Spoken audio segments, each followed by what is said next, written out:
Hello my friends and welcome, my name is Dennis and this is the latest update from Ukraine. Let's first concentrate on situation on the front lines because it is very important for us, way more important compared to what is happening in the world.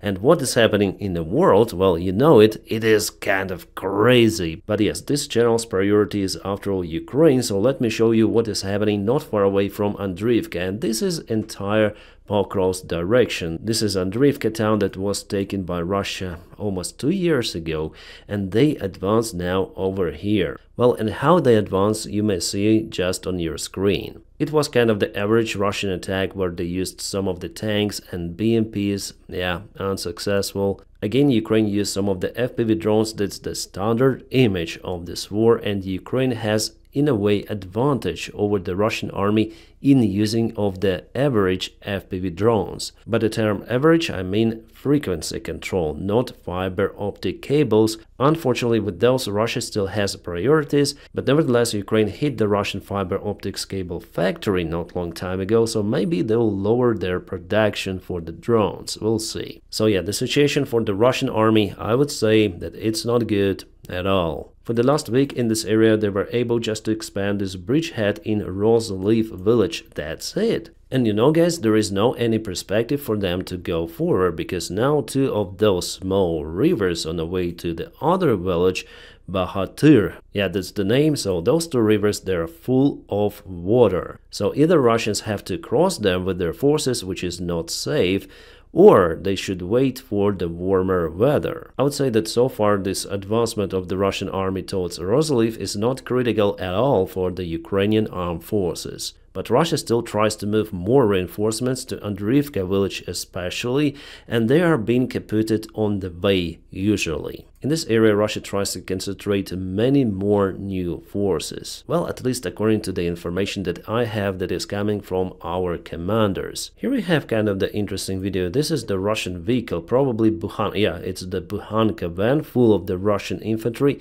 They advanced towards Ukrainian positions. Somehow they were not kaboomed on the way by Ukrainian drones, but in the tree line, in this range, there was the Ukrainian soldier with a machine gun who nailed the Russian vehicle and everyone inside. Guys, I cannot show you this video from the close perspective. As you can see, it's a little blurred just for the censorship purposes, but nevertheless I have my other channel on Rumble and there I show more of the stuff. You may find the link for it in the video description just below, or I just published those videos raw on my Telegram channel. Again, one more Russian assault which was stopped by Ukrainian FPV drones. As you can see, mostly Russia uses MTLB vehicles or BMP. Well, maybe this one is MTLB and this one is BMP. A huge problem for Russia is that they don't have the proper armored vehicles as the Ukrainian side has. Like for example, Ukrainian army has, I mean Bradleys and M113 vehicles. So what's the plus of Bradley is that it has the engine on the front, it has a significant armor, a very big door in the back which opens widely, and very spacious inside environment. You can pack actually many of the soldiers if needed for evacuation purposes and so on. Not even saying about kind of the good firepower of these infantry fighting vehicles with TOW missiles and the state-of-art aiming equipment. Well, the best infantry fighting vehicle which Russian army has is BMP-3. And that BMP wasn't designed as BMP, it was actually a floating tank project, Project 685.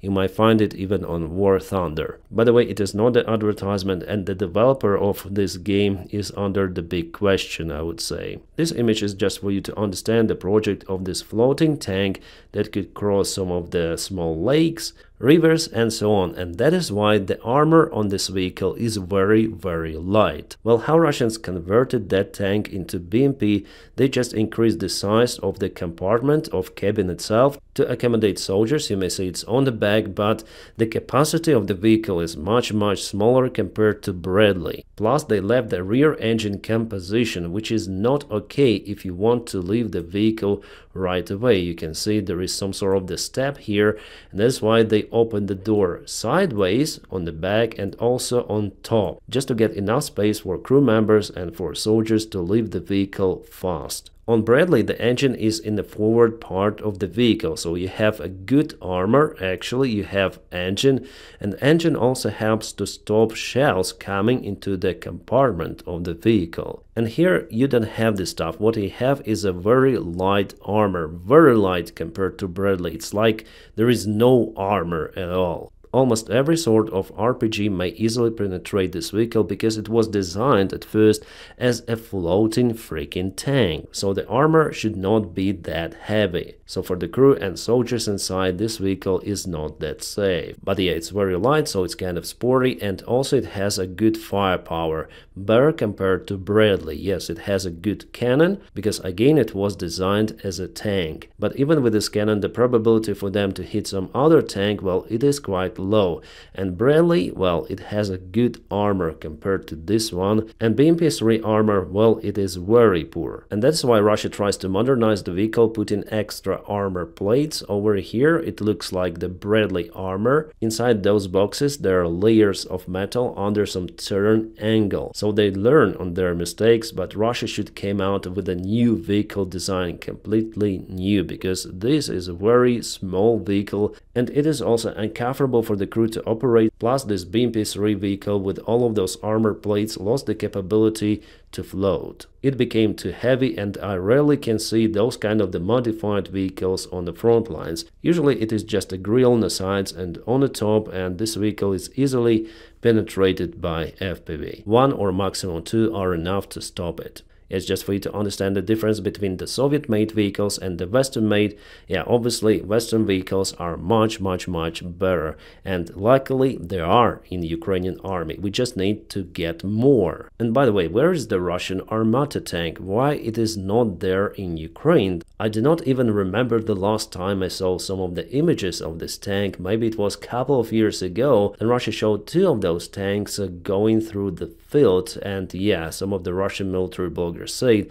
that Russia is sending them to Ukraine, but it is fake. Well, it is not just my question. The Russian propagandist Solovyov was asked by Laura about it on air. Why don't you show us the Armata tanks anymore? Well, Solovyov just started to bully Laura. Let your husband show you something. And you'll notice that he is a hohol. Hohol, it means like N-word for Ukrainians. And his, well, you may read this word, is yellow and blue colors. Should it be funny, or you may find some logic here?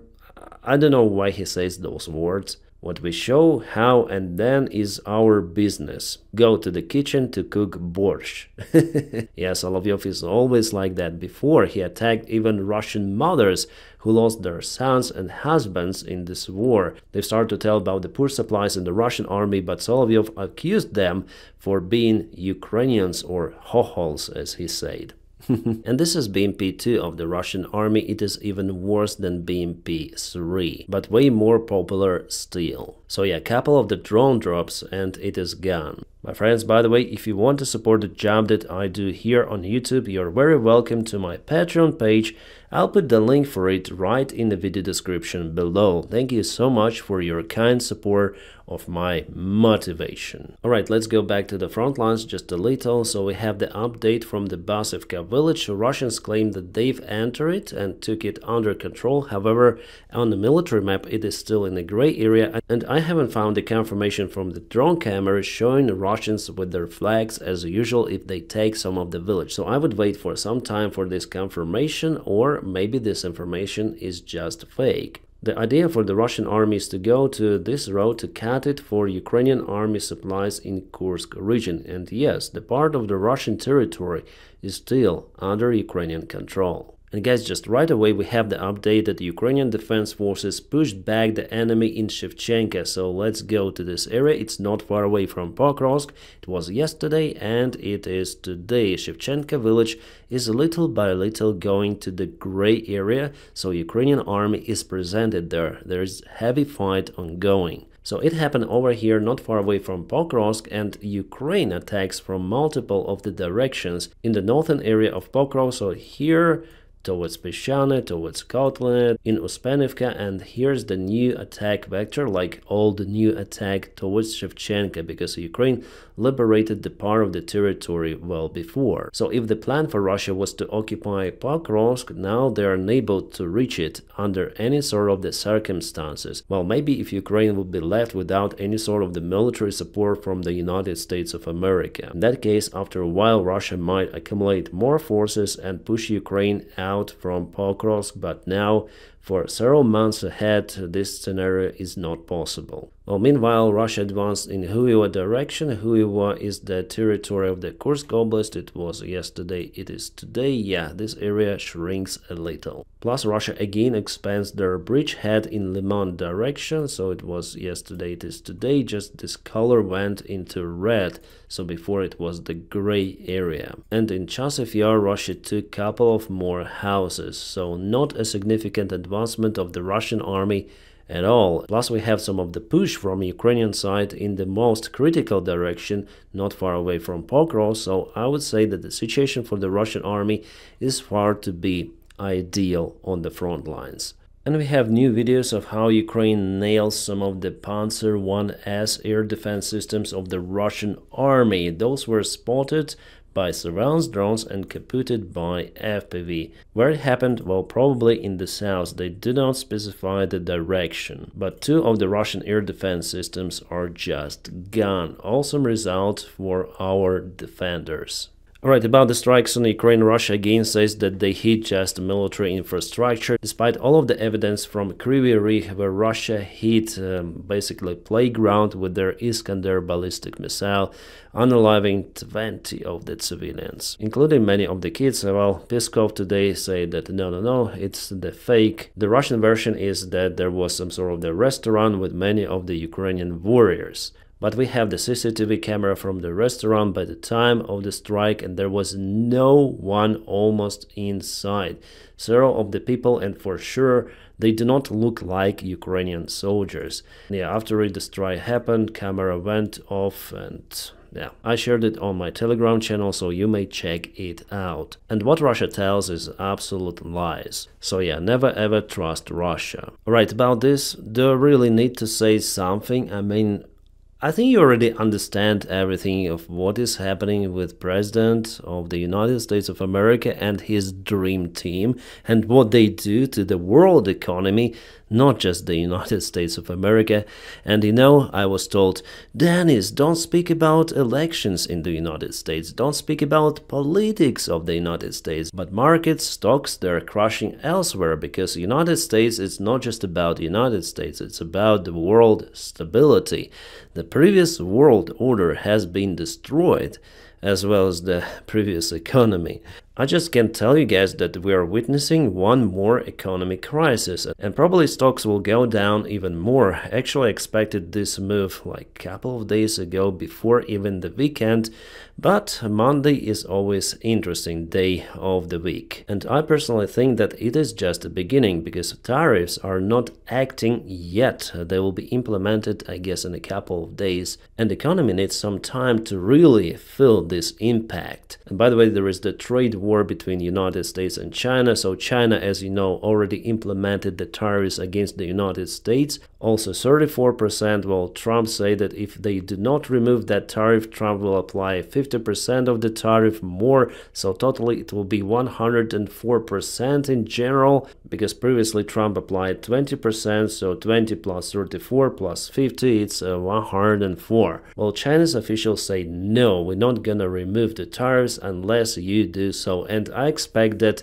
China may also apply 50% of the tariffs. So how many percents will be there? Thousands and thousands. Like, what is happening is circus, guys. And you might tell, what's the logic of everything of that? Because economies of China and the United States, they're very interconnected, so they may really influence our entire world. And yeah, China is not a democratic state, they are communists, but there are some of the not democratic things happening in the United States as well. Nevertheless, it's better to push those kind of the autocracies, to put some of the tariffs on China. Yes, it's actually good if you have alternative. But in case of the United States, there is absolutely none. And they're not just hitting China. No, it's just one case. They're hitting the entire world mainly, except Russia.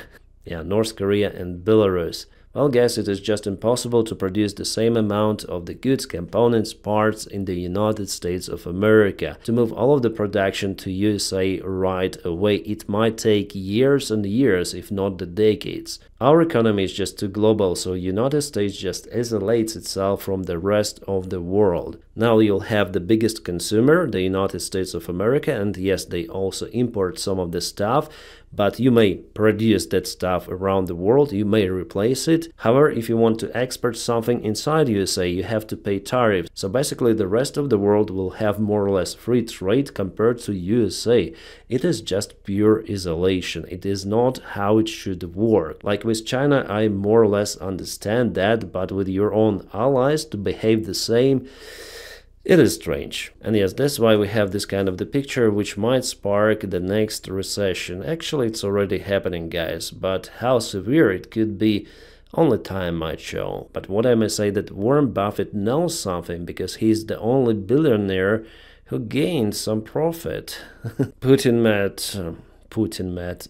Donald Trump met with Netanyahu. Oh my god, I already misspelled Putin and Donald Trump, but you know, they're quite similar. And yeah, there was the meeting, they discussed Gaza, Israel, their relations, tariffs. By the way, Trump said that they will think about lifting those 17% of the tariffs from Israel, but he is not sure, so we'll see it. But in general, Donald Trump said that they're not looking to lift the tariffs from the rest of the world, including Israel, so we'll see. Trump said that he doesn't like that Russia bombs Ukraine, but what he does with that, basically nothing, not even implementing some of the sanctions or tariffs on Russia, so Russia is free to do whatever it wants. They may communicate with Donald Trump respects Putin, Putin respects Trump, and so on. But Trump continued to tell that he wants the war to stop. Putin also tells that he wants to stop the war, but there are some of the demands from Russia which should be achieved. And we have the article from the Telegraph which says that Donald Trump might push Ukraine and Zelensky once again for Ukraine to follow those Russian demands to give up its territory voluntarily, to make an elections, to remove Zelensky, and so on. Those are demands coming from Putin to start negotiations. And yeah, by the way, demilitarization, denazification, and yeah, basically Ukraine will never follow those demands, but the Telegraph says that the United States of America in that case might cancel their full support of Ukraine, like with military, with information, intelligence, but Ukraine simply doesn't have the choice rather than to secure its land and its people. But American Orange Tsar doesn't understand those simple things. But you know, after all, United States of America will finish the support of Ukraine in any of the case, because you know, Biden's packages, they're not forever out there, and there will be no new military packages from Donald Trump. I don't believe in that. He is really pro-Putin's, pro-Russian, as well as the most part of his team.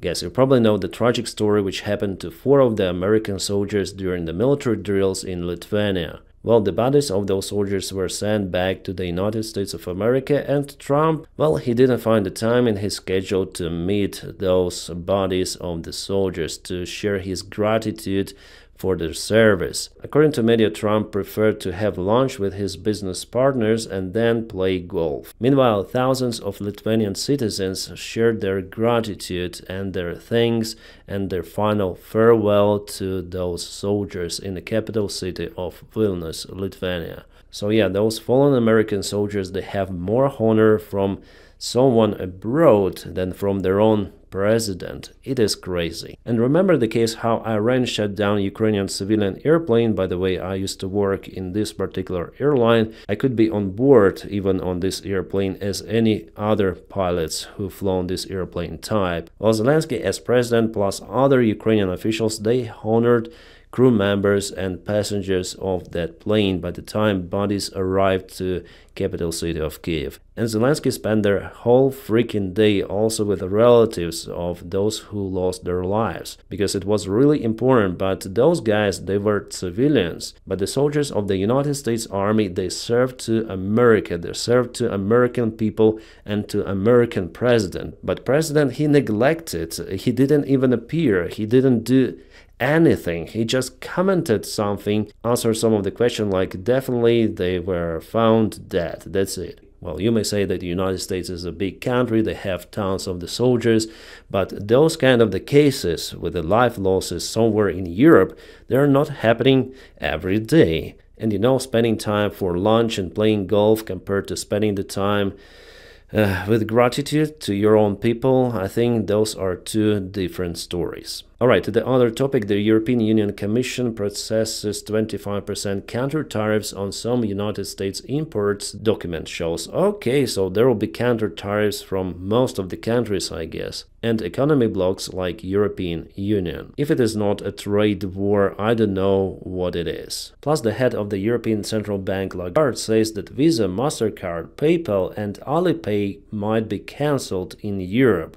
Wow. Because those are the United States payment services. Oh my god, it is getting crazy. However, in her statement, there were no particular steps of how to ban those payment services. Well, Alipay is actually a Chinese one, so what I understood, they wanted to alleviate the risks of using those foreign services. Maybe Europe will come out with something new. Yeah, you probably know those two, at least this is FBI Director Fatesh, I don't remember his surname, but I know this one since I like hockey. His surname is Ovechkin, he is a Russian. And yesterday he beat the NHL record for the goals. Well, as a player, to be honest, Ovechkin is really good, but as a human, I don't like him because he supports the policy of Russia. He said about Crimea that it's the Russian one and Crimea is just my motherland, so he is my enemy. But we have some of the good news about the Russian oil. The price goes down almost 50 bucks per barrel. That's very low. The Russian budget for this year was planned for $70 per barrel. However, within this range from 70 to 50, the Russian economy will still be stable, and if the price goes above 70, Russia will have extra funds. But if the prices drop down to 40, it could be critical for the Russian economy. Remember how Russia started the full-scale aggression against the Ukraine, but still the oil prices restored and peaked to $85 per barrel back in 2023. Well, in general, the trend is good. The oil prices are going down little by little, but they are not reducing very fast. You can see 1 year, then the second year. So it might actually take years and years for Russian economy to really suffer. So the price should be below 40 for a very extended period of time. And it is only possible in case of the huge global recession or under the huge sanctions on Russia applied also by China, which will never happen. And the global downfall of the economy is not a good variant either for us as well. Because for our allies, it would be harder to support Ukraine if they have their own financial problems with their own people. So then the tariff war is over, then economy restores, this graph will also go up. And as I've told you, cryptocurrencies are also going down. It's the logical, it will happen like that. They are interconnected with the stocks. And the mood of the investors is basically the same. They all want to secure their funds with cash now. They're taking out everything, they want to see the real money. Victoria Spaz, the only Ukrainian-born member of Congress, says that Ukraine must cede, so give land to Russia and vote out Zelensky. Yeah, it's good to hear that bullshit from her. She's really delusional. She lives in the United States. And why won't we ask people of Kherson, Zaporizhia, and people who live on occupied territories of whether they would like to give their homes and their basically lives under the Russian control and under the threat of being eliminated by the Russian soldiers. Yeah, she's really a delusional one. I can't stand her, I would say. And as usual guys, please don't forget to press your huge like to this video. Also please subscribe for my channel to support the job that I do here. And I wish you all a peaceful sky wherever you are, and have a great time.